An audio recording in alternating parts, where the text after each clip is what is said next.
Nitwa Manishimwe Didier, mvuka mu karere ka Kicukiro mu murenge wa Kanombe mu kagari ka Karama mu mudugudu wa Kirisagara. Hano mu Nsanze ni mu kigo ngororamuco cya Yowa.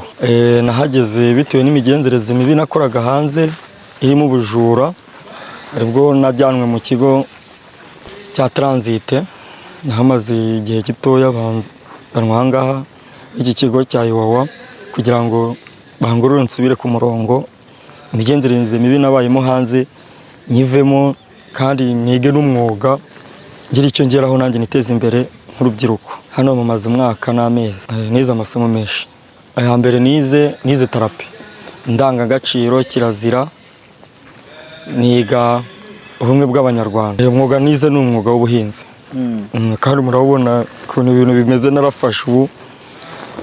Ushobora gutegereza ati kuki wawize ubu Kigali, ariko ntabwo umwuga w'ubuhinzi wiga cyane cyane abantu bo mu ntara gusa, kuvuga ngo kuko ariho hari amasambu bahingamo.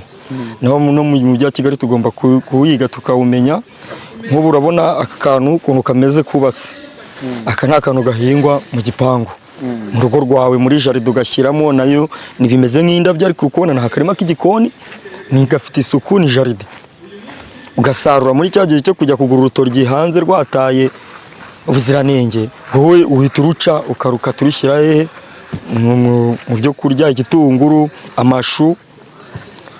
Urabona nka kariya kuntu kameze, niho waba uri umupangayi wagakoresha ukakimukana muri cya gihe cyo kurya. Tujye turya ibintu byuzuza ubuziranenge. Kandi ndanashima igihugu cyantekerejeho muri rusange kikanzana ahangaha mu bintu nabagamo bibangamiye abaturage. Nanjye ubwanjye ntisize kuko nari no kuzabigwamo, kuko ntago nihaga igihe cyo kwitekerezaho, ariko ubu naje kwiga, kwimenya no kwisobanukirwa no gukunda iby'abandi n'ibyanjye nabisize. Ubu rero nkaba nshima polisi, cyane cyane umukuru w'igihugu Paul Kagame wadutekereje nk'urubyiruko tuba mu migenzereze mibi, dusenya ibyubakwa, tunabangamira abaturage b'igihugu, ariko akadutekerezaho akatuzana ahantu nk'ahangaha tukiga, tukamenya, tugataha tukajya gukorera abaturage. Nk'ubu ngubu ntashye rero ngiye kugenda nshyire mu bikorwa ibi bintu nize, dore ko ngize n'Imana bakampa n'akazi. Mwese tumaye akazi mu bigo byose bya polisi, ngende amakazi nkore, ariko ntazasubira muri bya bindi nagize nahozemo.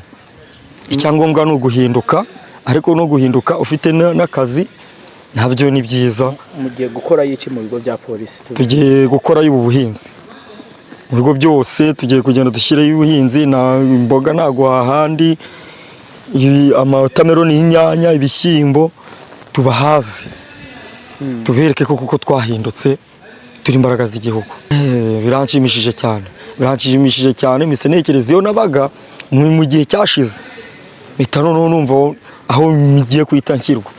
Nimba ni muri cya gihe babandi twabanaga nkiri muri bwa bujura, ejo bazambona ndi umunyacyubahiro nanjye, kandi n'umuryango wanjye wishima, ubone nariteje imbere. Ni ukuvuga ngo umuntu akiba muri biriya bintu polisi uri umwanzi wawe, umubona ukumva nta nubwo bibaho. Ariko ubu noneho kuba bari bo bampaye akazi ngiye gukorana nabo, ubu bimpaye ishema cyane, rinini cyane pe. Ndishimye njye n'abagenzi banjye 136 ndumva arabo baduhanye akazi. Tuzabikora neza cyane, njye n'abagenzi banjye tuzabikora neza cyane, twifashije nabo ubwabo bazaba badushyiraho, ibikoresho tubasabye bazaba babiduha tubikore, kandi bazishima, biheshe n'abandi ishema bari inyuma.